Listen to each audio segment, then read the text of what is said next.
నడిచి నడిచి కాళ్ళు నొప్పిగా ఉన్నాయా జ్యోతి? నాకు నడక అలవాటిద్దరు బాబు. మీరే సుకుమారంగా పెరిగారు, ఇలా ఎప్పుడు నడుచుండరు.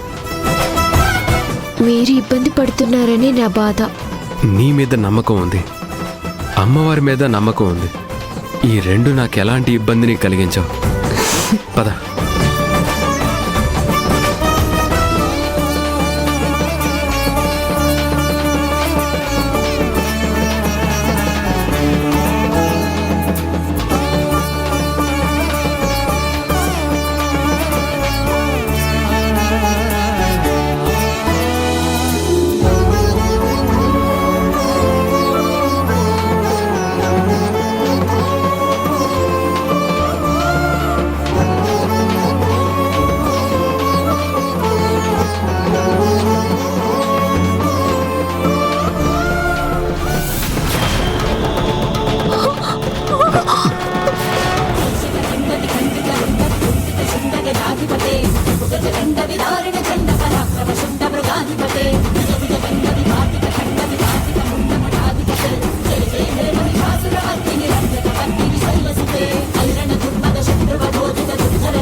జ్యోతి, నీకేం కాలేదు కదా? ఏం కాకుండా చూసుకోవడానికి మీరున్నారు కదా బాబు. పద.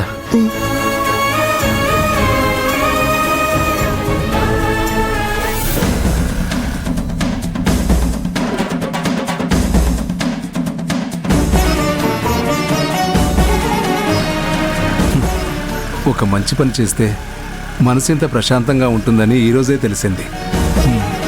నా ప్రాణాలు కాపాడిన జ్యోతికి తన కన్న తల్లి ఎవరో చెప్పడం కన్నా మించిన ఆనందం నాకు లేదు. తన తల్లిని చూడగానే, జ్యోతి కళ్ళలో కనిపిస్తున్న ఆనందంతో వచ్చే కన్నీళ్లను చూడగానే నేను ఏం చేసినా తప్పులు కొట్టుకొని పోతాయి.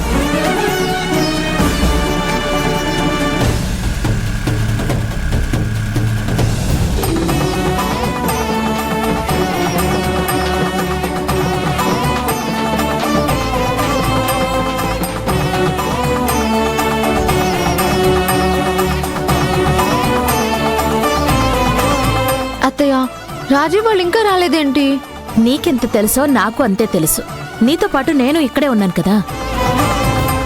అసలు మనం చేసిన తప్పేంటంటే ముందే ఎగేసుకుని రావడమే. వాళ్ళిద్దరూ ఎలాగో నడుచుకుంటూ రావాలి కదా. మనం కాస్త లేటుగా ఇంటి దగ్గర నుంచి బయలుదేరితే సరిపోయేది. మనకెంతసేపు జ్యోతిని ఎలా ఇబ్బందుల పాలు చేద్దామా, దాన్ని ఎలా కష్టాలకు గురి చేద్దామా అన్న లోకమే తప్ప ఇంత ముందు చూపెక్కడిది. దాని ధ్యాసలో మనం మన ఐడెంటిటీనే కోల్పోతున్నాం. జ్యోతిని కన్నీళ్లతో స్నానం చేయించాలన్న కసిలో మన క్యారెక్టర్కి మనమే మసిపోసుకుంటున్నాం. అదైతే కరెక్ట్. దానికి బుద్ధి చెప్పాలంటే మనం దిగజారిపోవాల్సిన అవసరం లేదు. మనకి కలిసొచ్చే సిచ్యువేషన్ని దాని మీదకి డైవర్ట్ చేసి రాజీవ్ దృష్టిలో జ్యోతిని బ్యాట్ చేయడమే మనం చేయాల్సింది. మీరిద్దరూ చెప్పేది మాట్లాడుకోవడానికి వినడానికి బాగుంటుంది, కానీ ప్రాక్టికల్ గా వర్కౌట్ కాదు. మడి కట్టుకుని గిరి గీసుకుని చేయలేము. అదిగో రాజు వాళ్ళు వచ్చేశారు.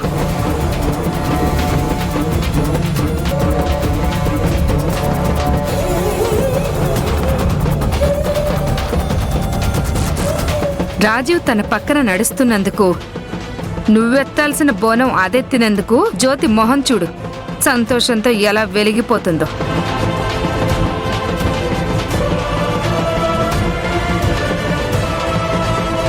ఇప్పుడేం చేయాలి జ్యోతి? అమ్మవారికి దండం పెట్టుకుని బోనం సమర్పించడానా? కాదు దొరబాబు, ముందు గుడి చుట్టూ 11 ప్రదక్షిణలు చేయాలి. ఆ తర్వాత అమ్మవారిని మొక్కుకొని బోనం సమర్పించాలి. అయితే నీతో పాటు గుడి చుట్టూ ప్రదక్షిణ చేస్తాను. పద. అత్తయ్య, వాళ్ళిద్దరూ ఏం మాట్లాడుకుంటున్నారు? వాళ్ళెప్పుడు వస్తారు, ఏం మాట్లాడుకుంటున్నారు అని నన్నడిగితే నాకెలా తెలుస్తుంది? నీకంత టెన్షన్గా ఉంటే నువ్వు కూడా వెళ్ళి వాళ్లతోనే ఉండు. ఇంకెందుకులే, జ్యోతి బోనం సమర్పించొచ్చాక రాజు మనతోనే ఉంటాడు కదా.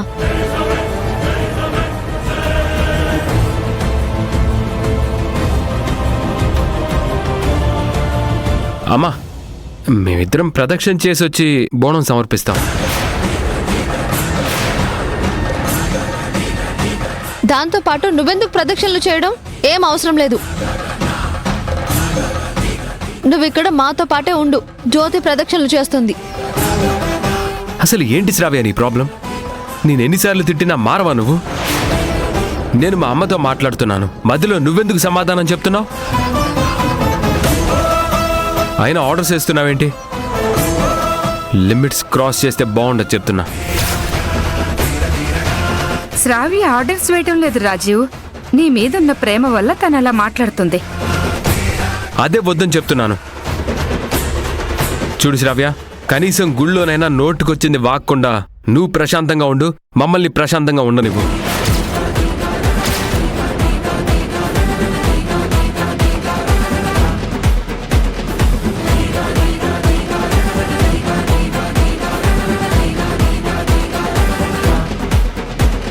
అమ్మా, బోనం దించే వరకు జ్యోతి పక్కన ఒకరు ఉండాలని ఇంటి దగ్గర పెద్దవాడు చెప్పింది కదా. సరే రాజీవ్, త్వరగా వెళ్ళి ప్రదక్షిణలు పూర్తి చేయండి. పద జ్యోతి.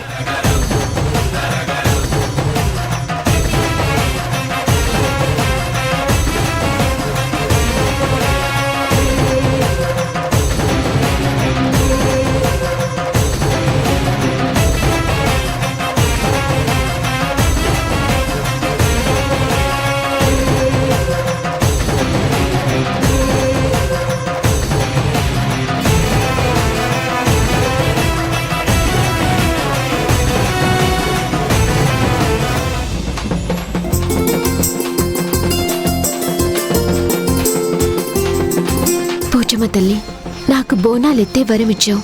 నా భర్త నాతో కలిసి నడిచే భాగ్యాన్ని ప్రసాదించావు.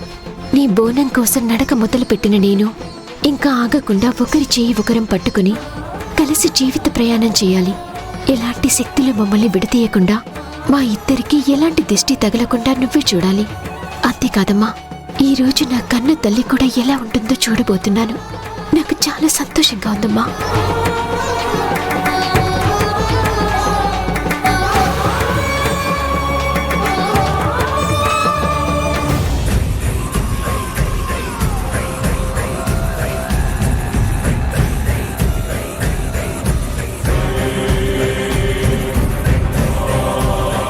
కాస్త ఓర్పుతో ఉండు శ్రావ్య.